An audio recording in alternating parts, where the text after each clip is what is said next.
I got all I want, and I got all I need, and I got everything. I got you and me.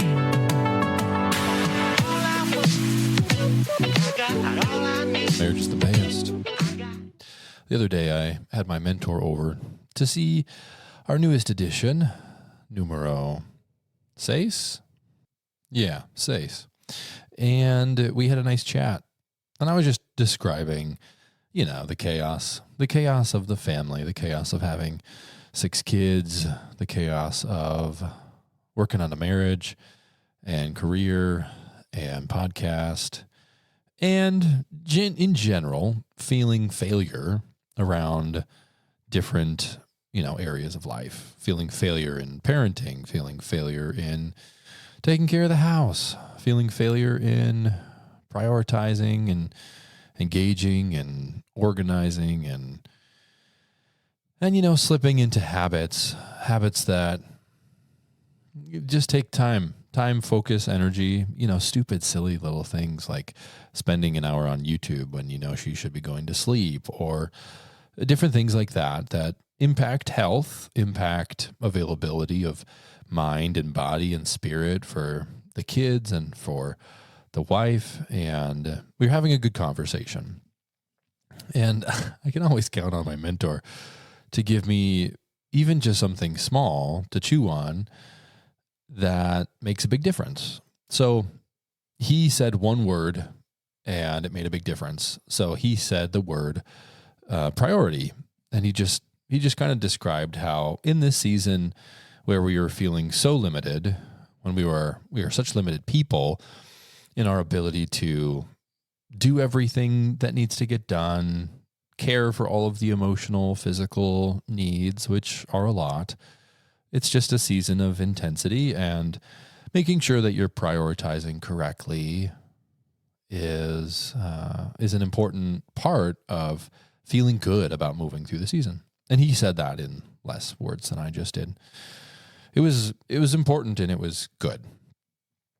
And I got to thinking about not only just prioritization in the area of my marriage or in my life, but also in my marriage. And I was thinking about how marriages require priority.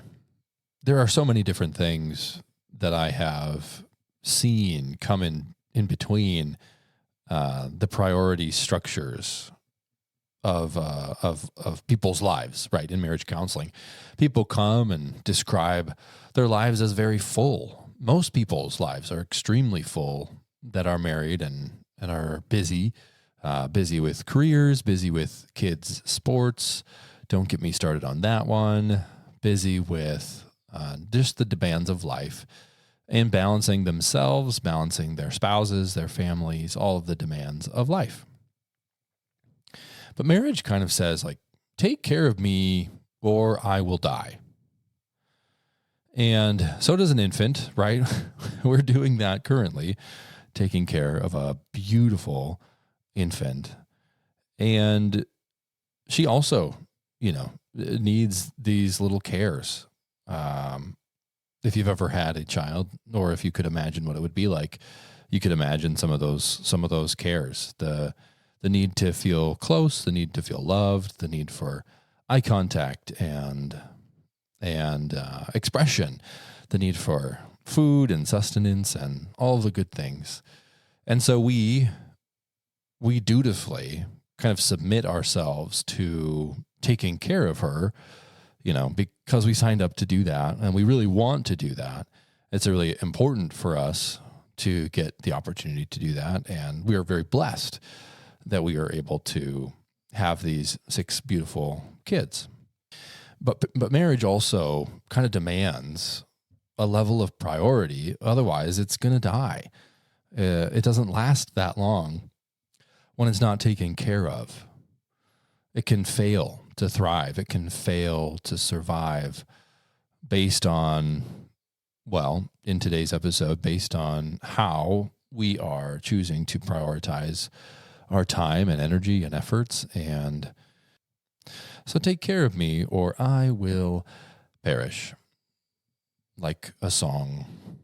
In marriage counseling, I'm finding over the years that hobbies actually can come in between marriage and intimacy. And I would say that anything that gets into the way of your marital intimacy is something that needs to be shifted down in the priorities list.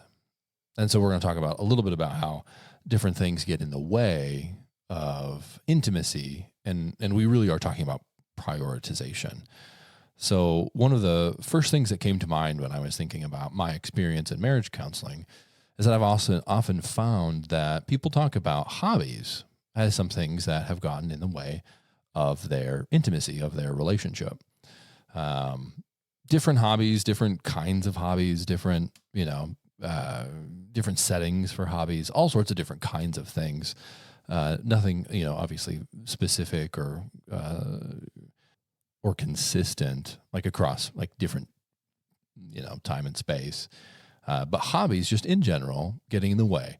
And essentially what I found, or what we find in marriage counseling, is that when a hobby feels as though it has a priority above time spent in the marriage, time spent with the family, time spent investing in communication, in conversation, in emotional connectedness, sharing information, sharing day-to-day struggles. When it gets in the way of those things, it can create quite a burden on the execution of the marriage, and eventually lead to a lot of bitterness and resentment based on, one person just taking the priority list and having the hobby kind of move up in a way that negatively impacts the marriage's ability to be intimate. So hobbies, funnily enough, was the first thing to come to mind. The second thing to come to mind was children. Stories of people who prioritize children above the marriage, and that's where we see this wave of marriages ending either kind of midstream when kids are school age or after they graduate. Some parents decide to kind of hold on for dear life until that graduation day, and but probably not the actual day, but around that time, and all of a sudden they choose to be done with the marriage and to move on based on, basically the children getting in the way of the intimacy.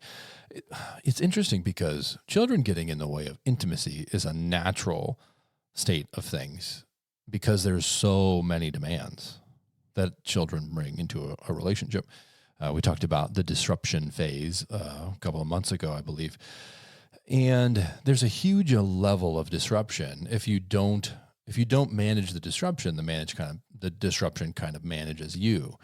And so you have this opportunity day to day to choose to prioritize your spouse kind of over and above the children that are, as a result of the marriage. So we're not putting the children above the marriage in priority list, even though people, need to get to sports and activities, and kids got to go to school, and they need meals regularly, way more regularly actually than is reasonable.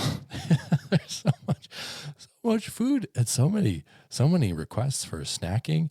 I have been against snacking not in my whole life, because I probably snacked when I was a child, but man, I do not like snacks. Oh, bother. So children can get in the way of intimacy, and it's natural for them to do so. That's not the children's fault. That is the management of the marriage's fault, which is obviously the parents. That's the parents' job. So as Becca and I try and manage our hobbies, which we don't have that many, and also our children, we're trying to protect our intimacy from those things.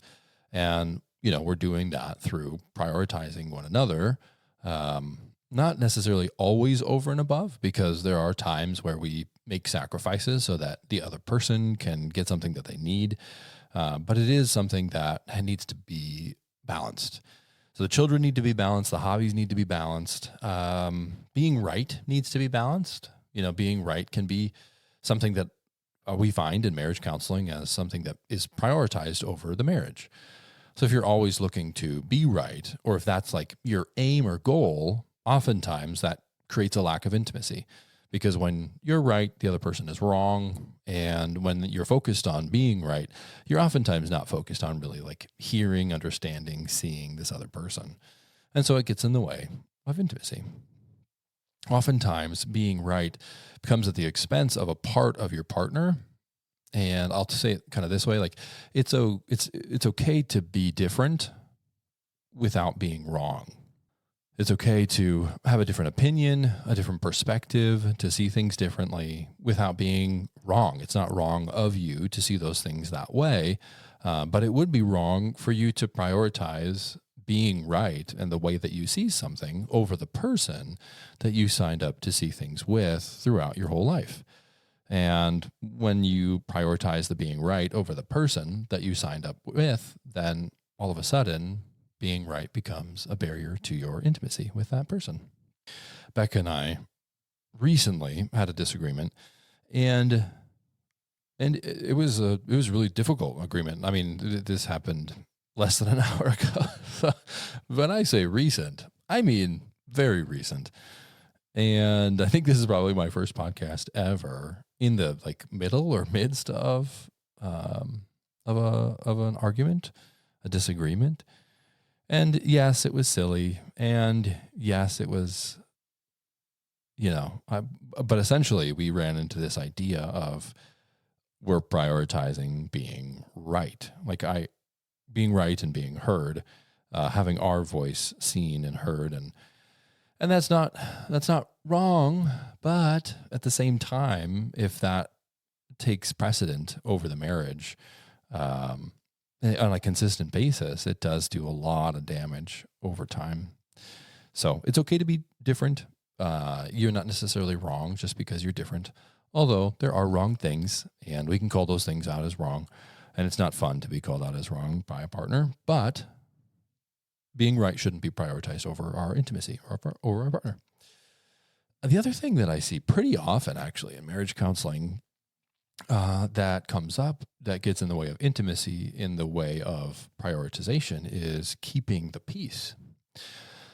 Keeping peace basically just means we don't feel like we're in conflict, but keeping peace is different than making peace, right? So keeping peace may be, I don't say that thing because I know that that's going to bother you or going to cause an argument, or you're going to get frustrated because I'm bringing this up again. Keeping peace means not saying necessary things that will eventually lead to building intimacy because you're having the hard conversations that you need to have. Today, Becca and I had a hard conversation, not necessarily because we needed to have it, but mostly because we are who we are. We are very different in certain ways.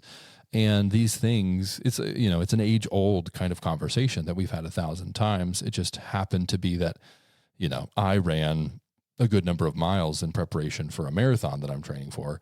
And Becca was exhausted because of the baby that she's taking care of. And so late at night, what we really wanted to do was just enjoy each other's company and hang out and be together.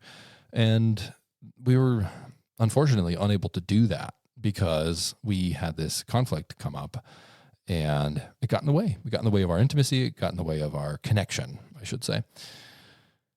But keeping the peace, on the other hand of that, on the other side of that, right, is like not having the necessary conversations. If that is prioritized over the actual relationship, the actual thoughts that you have, the actual feelings that you have, your actual real live, authentic, genuine experience of the marriage, if keeping the peace gets above those things, then all of a sudden the marriage becomes kind of a shell of what it's supposed to be, because keeping the peace is the priority rather than the actual marriage.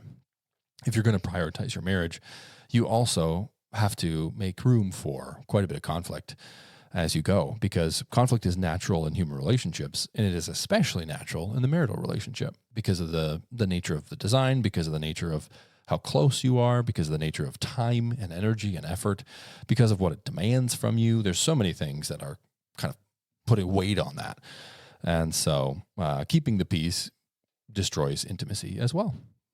When people start coming to marriage counseling, they often find a kind of surge of connection due to increased priority. So on the other hand of this, coming into marriage counseling, I have seen people feel more connected, feel better about their marriage temporarily, just because they came one time. There's often this kind of interesting second conversation that happens when I'm asking how the first time went in the sequence of the counseling relationship.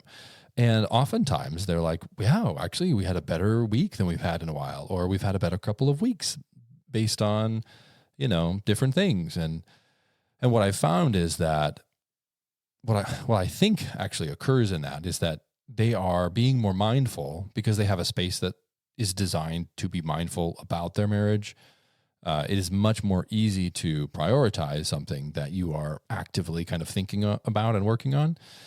Coming to marriage counseling is a version of that. It's something that people are actively involved in. They're usually choosing it, especially if we're going to keep working together and you're not kind of weeded out by an initial conversation that ends in, this is not going to work for you guys, which I do have sometimes.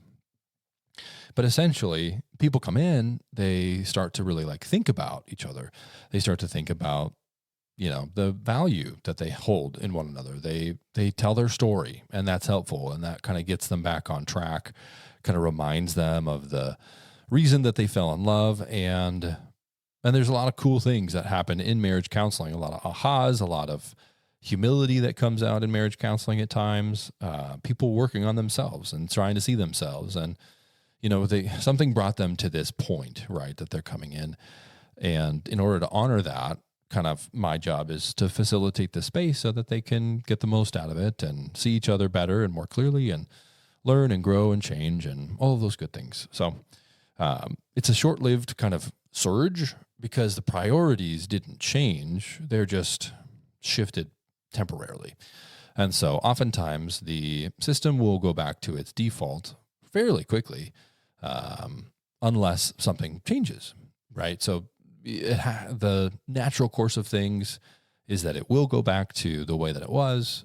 And if you put in a lot of effort and energy, you can find yourself in a different position, even by simply reading a book, such as The 7 Habits That Make Marriage Work. Nope, that's 2 books. That is 2 books combined. That is The 7 Habits of Highly Successful People combined with the 7 Principles for Making Marriage Work. So the real book title is The 7 Principles for Making Marriage Work. Another one would be 8 Dates. Both of those are by John and Julie Gottman. The Love Prescription, another one by John and Julie Gottman. All of those are great kind of reinvigorate my marriage books. 8 Dates is pretty accessible. Obviously it's 8 different kinds of conversations that you need to have. The Love Prescription is a really simplified version of their whole book, The 7 Principles for Making Marriage Work.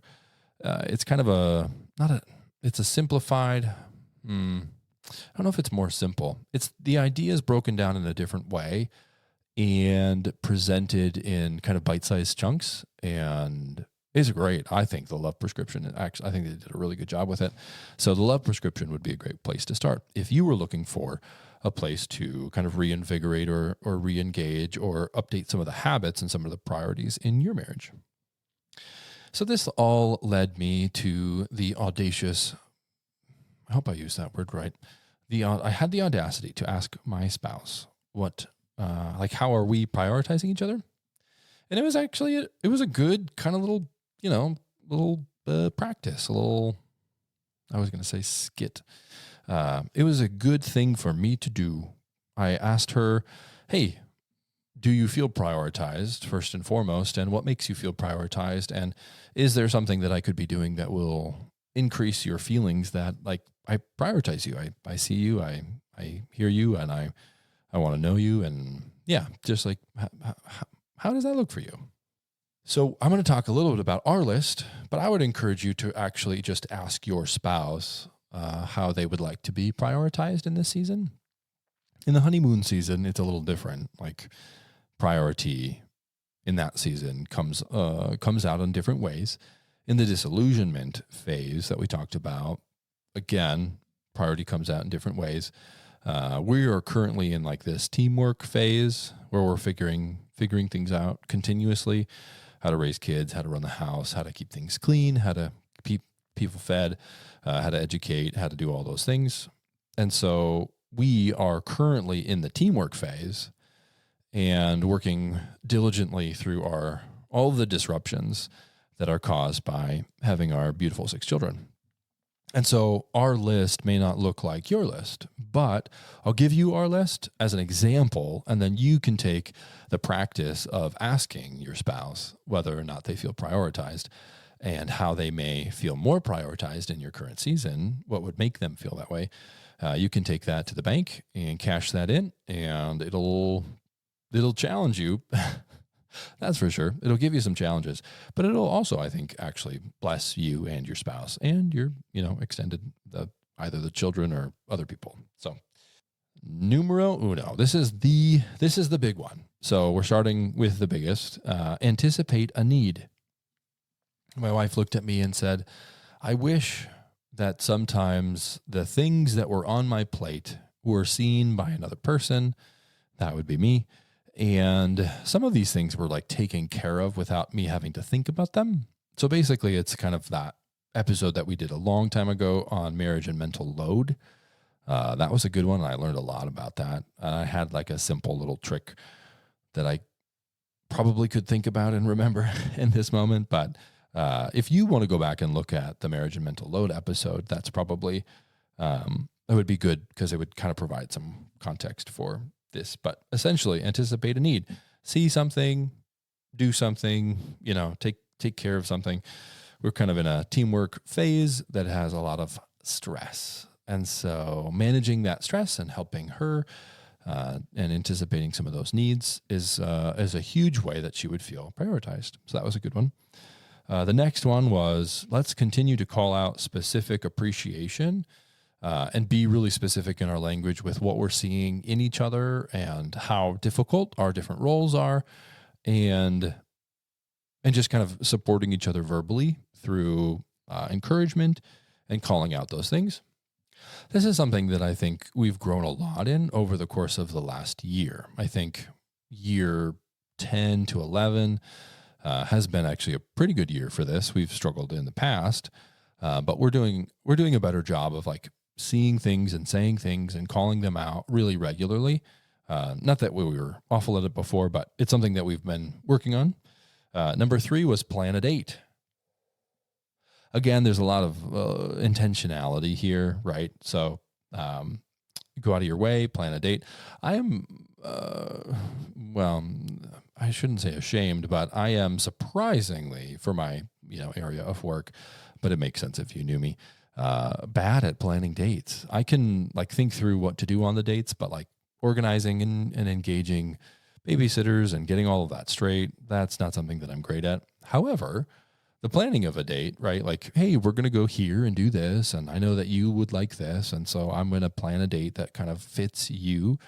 Again, we're kind of going back to that Shuka model, which if you want to find the emotional intimacy, marriage and emotional intimacy, I think we talk about the Shuka model, where are you seen? Are you heard? Are you understood? Are you known? And then are you appreciated? And when you are, getting specific appreciation and call outs, obviously that's good. But when you're planning a date and you're intentionally doing that, and you pick something out that they really like or really enjoy, or that that they'll love, that just shows a lot of intentionality and prioritization. And so obviously that was something that came up. Number 4 was actually one of mine. It was giving grace. That's kind of the different and wrong metrics or kind of scale, if you will. If I do something different and it's not wrong, it might not be the way that you would do it. It may not be even the way that you would want it done. Could you see that with grace, extend grace for it, and call that as something that is different, different within us, different in personality, different in upbringing. It's just something different that I do. If you could see that as different and not wrong and not call that out and just give that some grace, that would make me feel very prioritized, seen, heard, and loved. And then the final one was, let's make time for intimacy. Prioritization in the teamwork phase with 6 disruptions makes intimacy more difficult. And so when you consistently kind of pursue that and make that a priority, there's a huge amount of benefits when you're working on that together. And so that's a very difficult thing. It's a very difficult thing that I hear about a lot in marriage counseling. It's something that comes up quite often. And it's difficult. It's difficult, especially when you're not feeling connected, to prioritize being intimate. Being intimate should be something that we do regularly. And by regularly, I mean based on the needs. Oh, bother. I feel like I just jumped into the deep end. By regularly, I simply mean balancing out where each person within the marriage is at in that moment. So we're balancing the feminine, we're balancing the masculine, we're balancing the needs, we're balancing the desires. And by balance, I don't mean that whoever has the greatest need or greatest desire wins. But instead, we're submitting to one another's needs. So it looks like the man oftentimes changing his expectations so that he can serve his wife well, so that when they are intimate, it is a celebration of both of them and their marriage. And then it looks like oftentimes the wife prioritizing her husband and making time for intimacy because, we know that is something that is a blessing and helpful. Now, that is a very, very dumbed down and simplified version of all of the complexities that occur in the intimacy area of marriage, which we haven't covered that much on the cast, but we probably will do some more of that. And if you're interested in that, you can feel free to shoot us an email or ask in a question.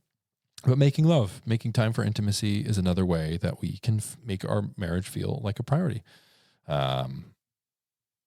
That's the end. This is literally the end. That's the episode on priority. If you want to email us. If you want to shoot a 5-star review on the Apple podcast, do that. If you want to subscribe to our YouTube channel, do that. If you want to sponsor someone to go out on a date and do a giveaway, feel free to reach out to us. If you want us to make merchandise, feel free to let us know. That's a thing. And as always, make sure that your marriage is good. Oh, bother. That's why I just say this is the end. All I need.